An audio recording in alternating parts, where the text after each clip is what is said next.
একরহ আর হুদা যদি বেরিয়েতে বইয়া বইয়া খাইতো চায় এই সংসারটা রাম কই নেওয়া যেত না। বেড়াইতে ধান দাইব, বেরিয়েতে ঘরইনা ধান লইব, বেড়াইতে লইয়া দিব, বেরিয়েতে ধান সিদ্ধ করব, বেড়াইতে চড়াই আইনা দিব, বেরিয়েতে ধান ঝাড়বো, একবারে বেড়াইতে চাল কিনা দিব, বেরিয়েতে সোবাহান আল্লাহ করা দেবো।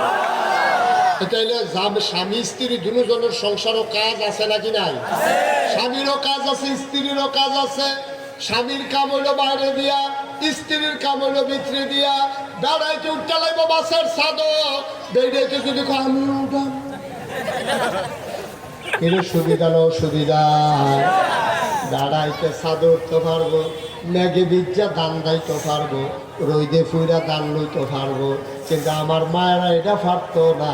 এর লেগে আল্লাহ ভিতর বাইরে রেখে কাম দিছে আরো সহজ কইরা কই।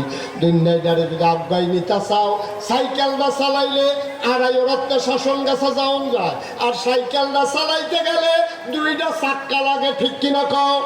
চাক্কাটির ভিতরে আবার 2টা অংশ আছে, একটা হলো টিউব আর একটা হলো টায়ার। টিউবটা কি বাইরে না ভিতরে? টায়ারটা কি ভিতরে না বাইরে? এখন টিউবে যদি কয় আমি ভিতরে থাকি, আমার কেউ দেখে না, আমি টায়ারের বাইরে দিয়া থাহাম। এই টায়ারের বাইরে দিয়া টিউব লাগাইলে এই চাক্কা দিয়া শাসন গাছা যাওয়া যাবে না, যাবে না, ঠিক কিনা? বেশিতে বেশি লোক ঠুসুই একটা আওয়াজ শুনবা, তারপরে নাই। ঠিকও তাহলে টায়ার কি ভিতরে না বাইরে? টিউব কি বাইরে না ভিতরে? আমার আম্মারা হইলো টিউব। আম্মারা কি রে? আম্মা আপনি ভিতরে থাকবেন, আপনি রোজ সহ্য করতেন পারতেন না, আপনি সাধু উঠতেন পারতেন না গুসেন্ডি দিয়া, আপনি হুন্ডার মধ্যে 2 ঘন্টা ফাউ দিয়ে বন্ধ যেত না, অসুবিধা আছে, ঠিক রে? তাহলে আম্মা আপনি থাকবেন ভিতরে, ভালো লাগে না? আপনি ভিতর দিয়া কাজটা সামলাইবেন, বেড়াইতে রিক্সা চালাইবো, বেড়াইতে ঘামবো, বেড়াইতে চামড়া ফুড়ে যাবো। বিজ্ঞান কয় বেড়াইতার চামড়াটা ভাত। এই বেড়াইতে যে রোদরা সহ্য করতে পারে, বেরিয়েতে এই রোদ সহ্য করতে পারতো না। এর লেগে বেড়াইতে ধান দাইব, মাছ ধরবো, রিক্সা চালাইবো। আম্মা আপনি ঘরে দিয়া থাকবেন, সুন্দর করে সংসার চালাইবেন। যেই দিন বাংলাদেশও বেরিয়েতে টায়ার হইতো চাইছে, বেড়াইতে টিউব বানাইতো চাইছে, ঠুসই আওয়াজ হচ্ছে সংসারটা না। আরেকদম অসভ্য বুদ্ধিজীবী নামের কলঙ্ক। তারা কয় তারা বিলে আজ্ঞা এই ফর্দা ফুসিদা এগুলো সেকেলে জিনিস। এখন আধুনিক, আমরা প্রগতিশীল, আমরা অনেক দূর আগাইছি। বেরিয়েতে বাইরে যাইবো, মঙ্গল ঘুরবো, রাতে 12টার সময় 1 লাখ আটকাইবো। তোমরা বেড়াই যাইতে বলে বেরিয়ে যাইতে পারতো না কিনে ফার্ম ভর্তি দিয়ে বেরিয়েতে যে মিছিল করাইছে, ওর বেরিয়েতে মিছিল করতেছে। বেড়াইতে ঘুরতে পারলে আমরাও পারাম, বেড়াইতে সারা রাত আটতে পারলে আমরাও আটকাম পারাম। বেরিয়েতে মিছিল করছে, আর একদল বেড়াইতে তারারে সমর্থন দিয়া, ফু দিয়া, ফার্ম দিয়া তারারে নামাইছে। আমি কই মুরগার পক্ষে শিয়ালে মিছিল বার করছে, ঠিক কিনা কও? ঠিক কিনা কও? শিয়ালে মুরগার বুদ্ধি দিতেছে, শিয়ালে মুরগিরে বুঝা দেখ কলিস। আচ্ছা লুডু ঘুরতা, আমরা কি সারা রাত ঘুরি, তোরা ঘুরতে পারছে? এটা এই বুদ্ধিটা কি ভালো বুদ্ধি না খারাপ বুদ্ধি? ও মাগরিবের পরে যদি মুরগা জায়গায় জায়গায় ঘুরে, শিয়ালে কি আর আতাল বাঙ্গর লাগবো না, খালি ধরে ধরে খাইবো? তাহলে যেই শিয়ালে বুদ্ধি দিছে তোরা আতালো ডুবিচ্ছা, এই শিয়াল কি মুরগির পক্ষে না বিপক্ষে?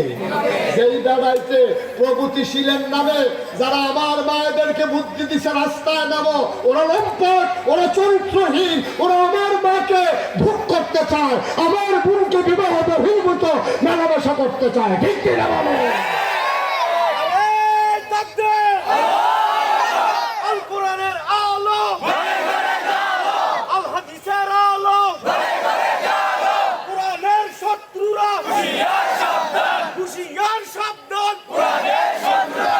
এই ওষুধটার দলে বুঝছে বেডে ক্লিনে বার করণ গেলে সুবিধা বালা।